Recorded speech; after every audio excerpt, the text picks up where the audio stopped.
So one of the things that we are privileged to treat here at the Center for Aesthetic and Laser Medicine is acne scarring.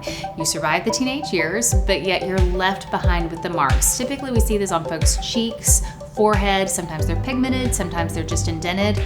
Well, here we can use the power of lasers to treat acne scars. That's right. It is definitely part of a plan. So you would come see your provider and they work through a plan with you, what you're going to do to improve the look of those acne scars. And so it can be lasers, it can be microneedling.